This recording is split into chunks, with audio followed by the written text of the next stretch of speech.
Hello everyone, this is Alyssa and this is my first makeup tutorial. Today I am going to show you how to do like a soft natural look. This isn't really a look I do all the time, but this is my take on it. First off, I start brushing my eyebrows with the Ulta brand Slim Micro Brow Pencil in the color Soft Brown. It is probably my favorite brow pencil and it's super cheap if you're looking for a good one on a budget. So what I first start with is I do small strokes with the natural shape of my brow. I usually brush my brows out first too. Don't overline, otherwise they'll look kind of blocky and not real. So just keep in mind that a little bit of product goes a long way. It's easier to build product than it is to take away, and I'll say that a lot through this.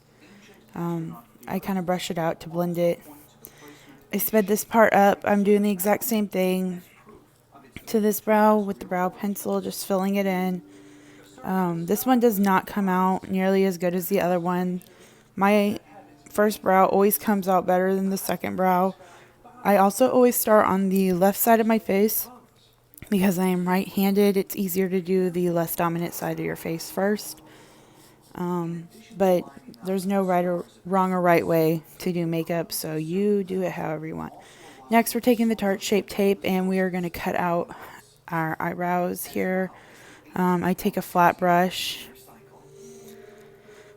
I just put some product on my eyelids. I have dark eyelids, so I use a lot of this on my eyelid area to get all that color like covered. I had a hair stuck on my eyelash in my eyelid and it was super annoying. So I just take the flat brush and I blend it out under my eyebrow. You don't want it to be too thick because you don't want it to end up cakey, or you don't want your eyeshadow to crease later on. So now I'm just carving out my eyebrow. I'm going with the natural shape and with that line that I drew earlier with my brow pencil. This part's pretty easy unless you can't see and don't have contacts, then it could be a little challenging. It always is for me. It takes a lot of concentration for me to do this part of my makeup just because I have really bad eyesight.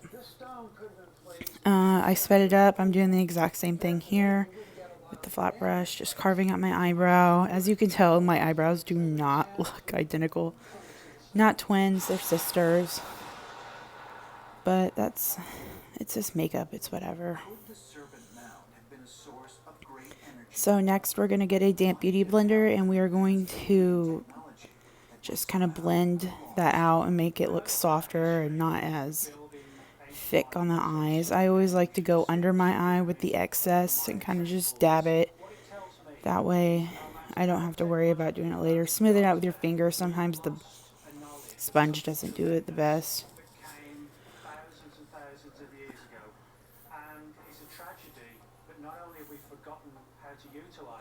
This is the Eco Tools blending sponge. Definitely better than the Beauty Blender brand. Just FYI, it's way cheaper as well. I use a lot of cheap products, but I also use expensive products. So, eyeshadow palette we're going in with is the Colourpop Elsa palette. If you're looking for a good palette to use, I suggest using anything from Colourpop. They're amazing. So we're just going to take a small little blending brush and I'm going to go in with this neutral brown shade and I'm just going to start applying that to the outer corner of my eye by patting it in.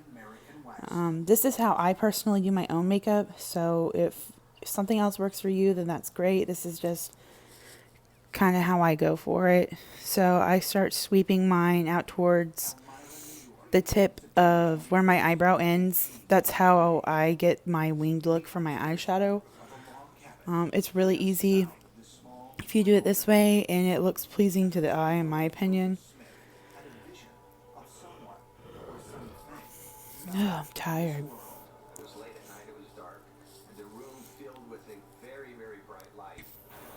Colourpop palettes are super cheap and they're great quality. So if you're starting out with makeup, I would 100% suggest looking at actually any kind of product from Colourpop just because they are affordable. and their payoff is pretty good. It's good quality makeup. The brush I'm using here is from BH Cosmetics. I believe it is their Crystal Zodiac brush collection. It is a pretty nice collection. Their brushes are really great. They're pretty affordable as well. So if you're looking for good brushes, I highly suggest BH Cosmetics brushes.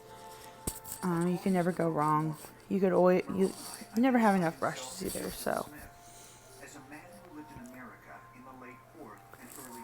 So next I'm going to do the exact same thing on the other eye. This is just a sped up process of me blending it out.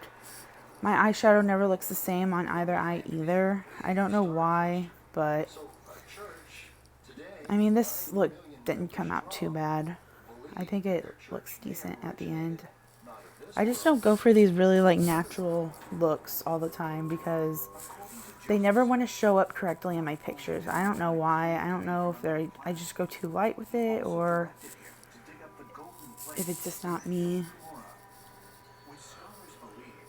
But they're fun and they're easy to do and they're great for any occasion. Really, like this is a great look for, you know, a date or wedding pictures or anything like that. This is me trying to figure out what color to choose next for the lid. I end up going with this pretty like shimmery champagne-y green glitter color in this Elsa palette. This is one of my favorite palettes. I have the Anna palette too, and they're just stunning together. I'm using this little flat brush from Morphe. It's like a little pencil brush that's flat. Good for like applying shimmer shades like this. But I wasn't really getting the payoff that I wanted right here, so I ended up using my finger. You can use your fingers for your eyeshadow. I mean, it doesn't look that bad usually, but it's not going to be as accurate as a brush. It's kind of up to you, though. I use my fingers to apply my shimmer shadow all the time. So next I'm taking that little blending brush that we had at the beginning, and I'm just kind of blending those two colors in together with that same brown that was already on the brush. No need to really dip into the pan and get more unless you have to. Just kind of blend it together. Those are the only two colors we're using. So next we're going to work on our base. I'm using the Pure 4-in-1 primer. This is probably my favorite primer. It's hydrating and it smells like coconuts and it's really good. It makes my skin feel really soft after I take my makeup off too. Here's me rubbing it in. Make sure you rub your primer in really well. You want it to absorb into your skin before you put anything else on. So here's my favorite foundation. It is the Makeup Revolution 401 Conceal and Define Full Coverage Foundation. I put it on my face like this. You're not supposed to use the applicator, but I really don't care. I'm going to use it anyway. This is actually the one foundation that I have that's almost an exact shade to my skin tone. And I really love it for that reason. I don't like it because it kind of oxidizes and looks a little darker after a little bit of wear. But other than that, this is a great foundation. Plus, it's really affordable. They have tons of colors, so I highly suggest looking into this. They also have a concealer that goes with it. Here I'm taking a damp beauty blender and just blending that makeup out all over my face. You can use a beauty blender damp if you want, just don't make it soaking wet, otherwise they're kind of hard to use and it'll absorb more of the product than anything. Make sure you blend down your neck. You don't want to forget that because that's kind of embarrassing. As you can tell, this foundation covers my face pretty well. If you can see, like, I have a lot of redness and a lot of it's like gone. That's why I love this foundation so much. It's also super buildable in coverage, so you don't have to use a ton. You can use a little bit and just build up the coverage that you really want with this foundation. It has a nice soft matte finish as well, and it doesn't look very cakey after you put it on. Make sure you get that neck. I'm just adding some more onto that chin where I had that little breakout. Next, I'm taking my Tarte Shape Tape concealer and I'm going to conceal under my eyes, my nose, and on my chin. With this concealer, you really don't need a lot. It's a pretty full coverage concealer. It's by far the best. A dupe for this would be like the 18-hour camo conceal by Elf, I think is what it's called. I've heard good reviews. I don't have it, but I've heard it's similar to this and it's cheaper. So if you can't afford Tarte Shape Tape because it's like $30, then definitely go for that. Next, we're going to set our face with Laura Mercier setting powder. I use a small tapered brush because big ones apply way too much product. This way you can just push it in at little bits and you don't use too much and you don't end up cakey. A dupe for the Laura Mercier translucent powder would be Maybelline Fit Me. They are literally almost the exact same powder. Maybelline's just way more affordable. I love Laura Mercier because it's a great powder. It's just really expensive. Next, I'm going to take the Ace Beauty. This is their bronzer palette, I don't know, on a Luxie brush. And I'm going to use the lightest shade because I am pale, as most of you know. I'm just going to bronze up my cheeks. You bronze up any areas where you would see a shadow, basically. Or any area that you would really like the appearance to be smaller. I mean, it's kind of common where the contours of your face would be.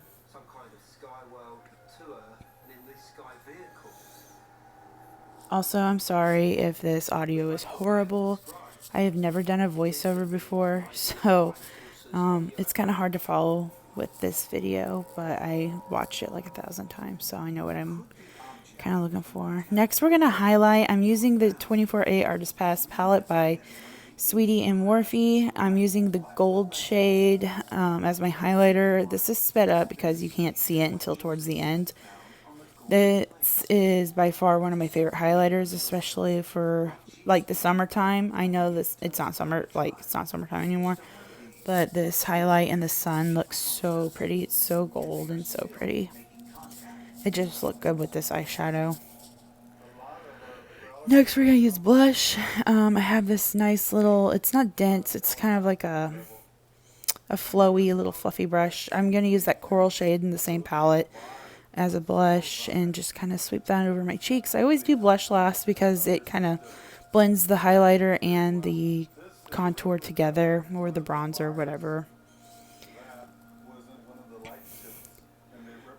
And yes, you can use eyeshadows as blushes. Just make sure you don't get too much product because eyeshadows tend to be way more pigmented than blushes. That's why I like them. They're a lot easier to use too. They blend out way better than blush in my opinion. And I'm just adding some more highlighter on my nose.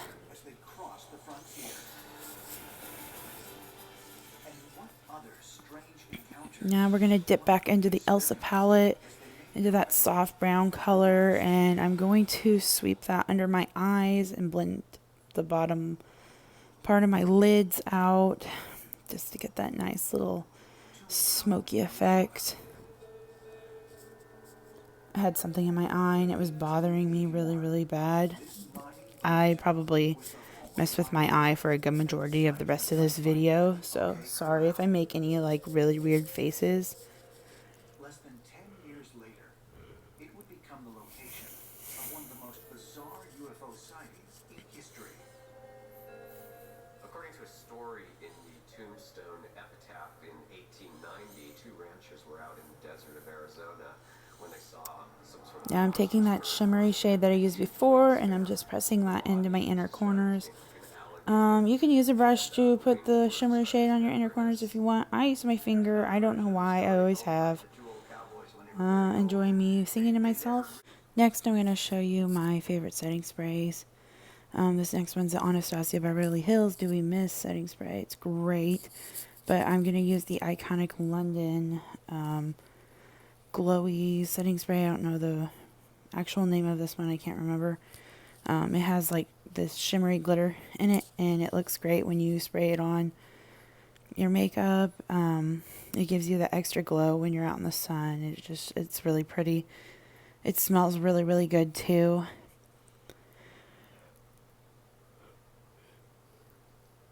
And here is me using my Alice in Wonderland painting as a fan. I've always used it as my makeup fan. I don't know why. Me scratching my eye again.